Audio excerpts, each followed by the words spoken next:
Tonight, the search for suspects after 12 people were injured in a mass shooting inside a Toronto pub.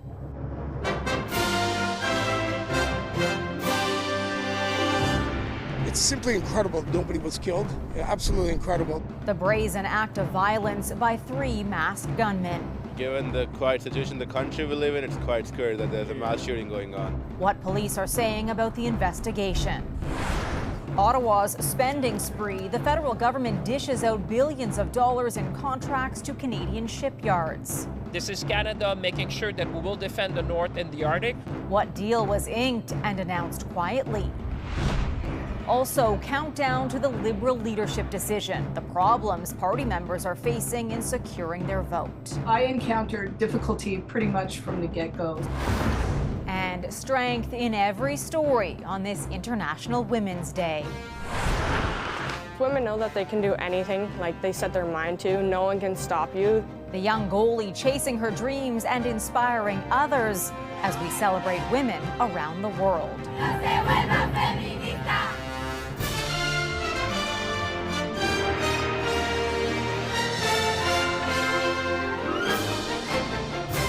CTV National News with Heather Butts. Good evening. We begin tonight with a shocking and brazen act of violence in Canada's largest city. Police in Toronto are searching for 3 gunmen who they say stormed into a pub and opened fire. Initial reports say they were armed with an assault rifle and 2 handguns. 12 people were injured, 6 of them from gunfire. The victims range in age from their 20s to mid-50s. The motive remains unclear. CTV's Kamal Karmali is at the scene tonight in Toronto's East End with the latest. Kamal. Heather, the hunt is on tonight for 3 suspects still on the run after they turned a night of celebration at this pub behind me into a nightmare. A packed Scarborough pub celebrating its grand opening on a Friday night when just before 11, 3 gunmen armed with handguns and an assault rifle burst in and started shooting. Bystanders telling me that there's an active shooter inside with multiple patients. I can tell you this was a brazen and reckless act of violence. These guys just looked at the crowd and opened fire. It was horrible. Bullets went flying, hitting 6 people in their arms or legs, others injured by broken glass. There's glass walls that are shattered. There's blood all over the floor. I'm happy to report, by the grace of God, that there's been no fatalities. All in all, 12 sent to hospital. These friends were supposed to be there last night, but luckily for them, their plans changed. So scary, man. Like, imagine I was about to be here, and if I was here, I would have been the person who was shot. Gun violence in Toronto has more than doubled in the last decade. In 2014, there were just over 170 shootings that surged into the 300s and 400s in 2016 and never went back down. Last year saw more than 460 shootings. Last night's act of violence now has investigators looking at all motives, including whether this could be another chapter in a violent and bloody tow truck turf war. Mostly the car guys, they like come here, people who detail cars, who have like good cars, they want to show off to other people, or the mechanics and everywhere. There have been more than a dozen shootings so far this year across the Greater Toronto area linked to the towing industry. We will leave no stone unturned to ensure that we do everything we can to bring those responsible to justice. And when police were asked if there's any danger to the public, one officer said it's hard to say no when talking about a shooting so brazen and public. Heather. Kamal Karmali at the scene for us tonight. Thanks. Just outside Toronto, police are trying to track down the perpetrators of this shocking bank robbery. Investigators say thieves used heavy equipment to smash that massive hole in the front of this Scotia Bank in Woodbridge, Ontario, around 5 o'clock in the morning, making off with an unknown amount of money. There is concern the building's structural integrity has now been compromised. Canadian ministers have been coast to coast promoting major defense projects over the past 48 hours at a time when Parliament is prorogued. But when it comes to one of the Navy's biggest expenditures and its ballooning costs, Ottawa didn't make a show of it today. CTV's Jeremy Sharon on the new price to protect Canadian waters. In the dying days of Justin Trudeau's Liberal government, his ministers pledging tens of billions in defense spending. The message I'm sending to the world and those who are watching in Washington, we're stepping up big time. In Lévis, Quebec, a $3.25 billion contract awarded to this shipyard to build a polar ice breaker here in Canada. This is Canada at its best. This is Canada being resilient. This is Canada making sure that we will defend the North and the Arctic, not only for us, but for allies of NATO and also our American friends. It's a commitment to upgrade Canada's icebreaker fleet. For the first time in 60 years, a second ship will be built in Vancouver. The River class is a guided missile destroyer. While Canada highlighted its Arctic progress, Ottawa also quietly announced today a significant increase in the cost of one of its biggest naval investments, committing to a contract with Canadian company Irving. I think it's a little unfortunate that we're not actually seeing more being made of this, because this is a really important step forward for the future of Canada's Navy for probably about the next 75 years. In June, the Defence Minister announced Canada would build 15 new destroyers at a cost of around $60 billion. Today, the government says just 3 of those will cost $22 billion. Still, it's a defense investment this expert says is necessary and worth promoting.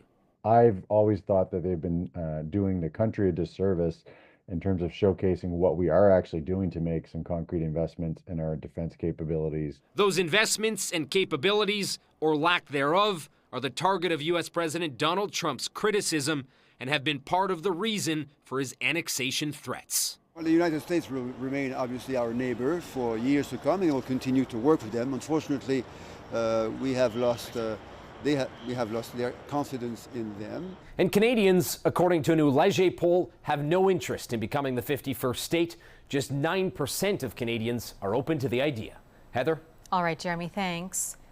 In Montreal, thousands protested outside the U.S. consulate, marking International Women's Day by denouncing Donald Trump. Very scared of what's happening in the U.S. because it's kind of spreading up. Those bad extreme rights ideas are spreading around here. Protesters targeted Trump's administration and Elon Musk for what they call increasing attacks on human rights. 8 minutes of silence was observed during the demonstration while 1,000 people held hands in solidarity. We'll have more on International Women's Day coming up. Donald Trump's latest threat to slap a massive tariff on Canadian dairy products is causing plenty of unease. CTV's Jack Richardson spoke to an Ontario farmer about how he's handling the uncertainty. Scott Connell is feeling some deja vu. The worst part is you don't know how it's going to impact. His family has owned Locust Lane Farm since 1901, a dairy farm just east of Brockville. We've been feeding Canadians with quality milk for that period of time. But the latest tariff threats from Donald Trump have brought about a sense of unease. They'll be met with the exact same tariff unless they drop it. And that's what reciprocal means. And we may do it as early as today, or we'll wait till Monday or Tuesday. His latest proposed tariffs would target what he claims are unfair Canadian tariffs on dairy products. Canada has been ripping us off for years. Even though the president agreed to that deal 5 years ago, which had the goal of protecting domestic farmers in Canada. It's supposed to be a legal agreement, and we kind of thought that's the way it's going to be. It's our way of life here on the farm, and we're feeding our Canadian population, and that's what we want to do. They think that's the way to provide more income for their own farms. Farms like this all over Eastern Ontario would be impacted by any kind of tariff on dairy products from the United States. In fact, Locust Lane Farms has actually been in the Connell family for over 124 years. They've had to increase their production too in the last few years due to demand in the region. We've increased our production here by 40%. Since 2017, we have grown to meet the demand. That has resulted in more work for the farm, increasing the number of cows they milk and how often they milk them. But this latest threat may force them to change the way they operate. Everything is uncertain. It's hard to digest how somebody can put those things out in the open and want everybody scrambling to figure out what they're going to do. Jack Richardson, CTV News, Brockville. In a matter of hours, the federal Liberal Party will have a new leader. After 58 days, the race to pick a replacement for Justin Trudeau ends tomorrow. As CTV's Colton Prale reports, new data shows a clear favorite, but reported voting issues could upend the race. A last-minute push to shore up support, as voting to elect the new Liberal Party leader and Canada's de facto next Prime Minister ends in less than 24 hours. Unless it is going in a fashion that we don't expect, Mark Carney is probably well on his way to already becoming the leader of the party. New financial data from Elections Canada paints a dominant picture. Carney has raised nearly $3 million more than the competition, with nearly 10 times as many donors, while official returns continue to show just small separation between the other candidates. His name might be of interest for people that are either conservatives or liberal and perhaps like a little bit in the center, but like very likely he is appealing to a wider array of people than the other candidates are. But the voting process hasn't been without problems. Liberal members have reported issues with the digital verification process, preventing them from casting their ballot and leaving others in limbo, unsure if they'll get the opportunity to vote. I encountered difficulty pretty much from the get-go. I did feel like I was one of the lucky ones who got through because there's so many people out there that weren't able to get through. Former ambassador to Ireland Kevin Vickers suggesting on social media the difficulties could benefit candidates who appeal to younger voters. Of the roughly 400,000 Liberal members, the party says 161,000 have registered to vote. 141,000 have actually done so.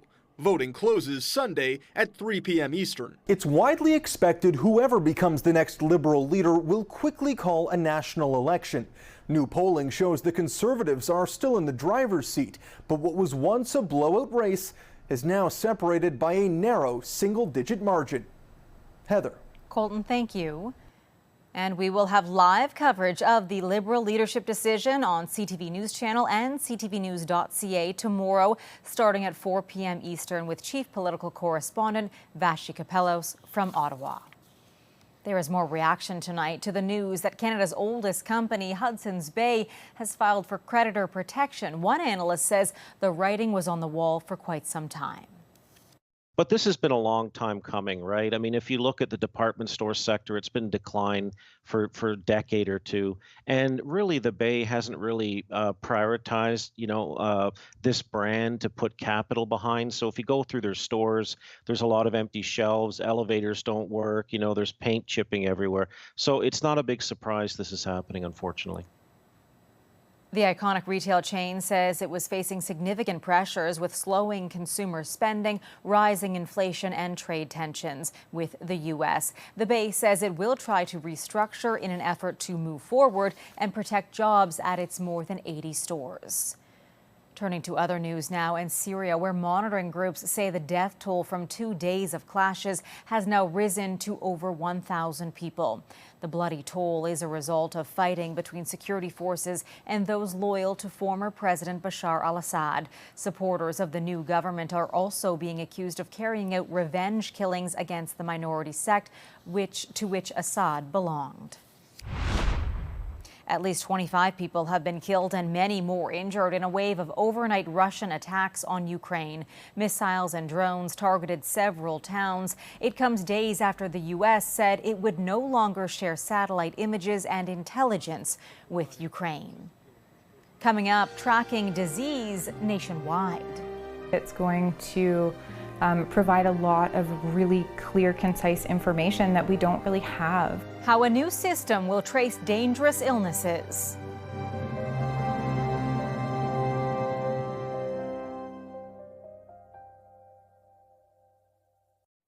The Centers for Disease Control and Prevention is set to launch a study into vaccines and autism. The request comes from the Health Department, headed up by Robert F. Kennedy, who previously made statements linking vaccines to autism. The CDC has already published several studies on the matter. None have found evidence to suggest vaccines increase the risk of autism or other neurodevelopmental disorders. The University of Calgary is heading up one of the country's most comprehensive surveillance systems, tracking pediatric infectious diseases. 15 hospitals across Canada will monitor respiratory viruses such as RSV. And it comes as cases of measles and other infectious diseases are on the rise in children. CTV's Kathy Lee has the story. A tiny warrior battling a microscopic foe. At just 7 weeks, Maxine was suddenly gasping for air. It's pretty scary to look at your child and realize they're not getting enough oxygen. Katrina Bellavant says her daughter had contracted RSV, a virus that infects the respiratory tract. Health Canada says in children, hospitalization rates for RSV are highest among those under 1 and especially within the first 2 months of life. The University of Calgary is leading a national program to track pediatric infectious diseases. RSV, COVID-19, and influenza infections will be monitored by 15 hospitals countrywide for hospital admissions and emergency room visits. The information will be shared weekly with the Public Health Agency of Canada. The goal to identify outbreaks and track the movement of viruses across the country. That allows healthcare systems to say, oh, this is actually looking like influenza is starting to surge or RSV is starting to surge. We need to start preparing. The program announcement comes at a time when measles infections countrywide have surged to 227 so far this year, already surpassing the total for all of 2024. Most of the cases of measles in Canada are in kids who should already have had 2 or at least 1 dose of the vaccine. As for vaccines, the national surveillance system will also gather data on vaccine effectiveness and safety in children. Eventually, the information from the program will be available to the public. It's going to provide a lot of really clear, concise information that we don't really have. Because, Bellavant says, that kind of knowledge would have been helpful in her time of need. Kathy Lee, CTV News, Calgary. Still ahead, time to spring forward. Irritating, and I wish the whole country would just not do daylight savings. Could the clock be ticking on daylight saving time across Canada?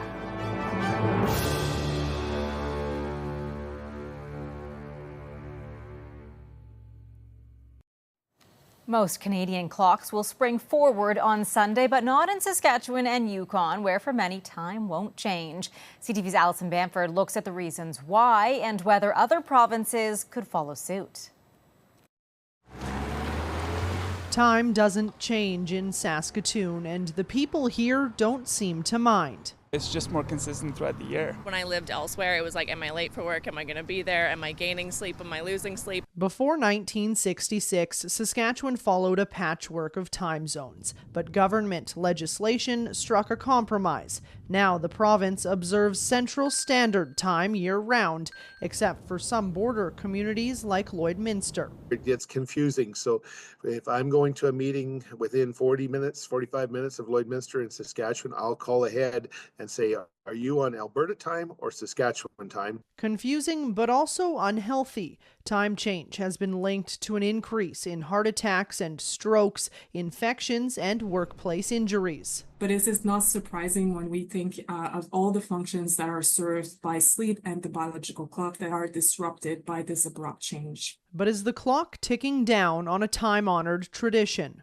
The science is very clear on this. We should stick to standard time all year round. Ontario and BC have discussed ending the time change on the condition that neighboring states follow suit. Most recently, Quebec launched a public consultation on it, and prior to taking office, Donald Trump said the Republican Party would do its best to eliminate daylight saving time. The main cost of a change is economic. The idea that the people you're trading with or having relationships with in other provinces will be thrown off by that time change. People in Saskatchewan seem to think the benefits outweigh the costs. It's just irritating, and I wish the whole country would just not do daylight savings. Alison Bamford, CTV News, Saskatoon.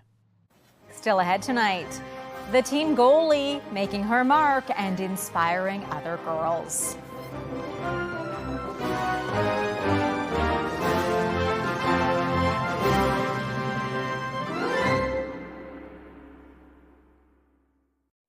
As we mentioned earlier, today marks International Women's Day, and across the globe, people took to the streets in solidarity. Tens of thousands marched through Paris today. Among the issues they were highlighting was a call to improve the state of women's rights in France.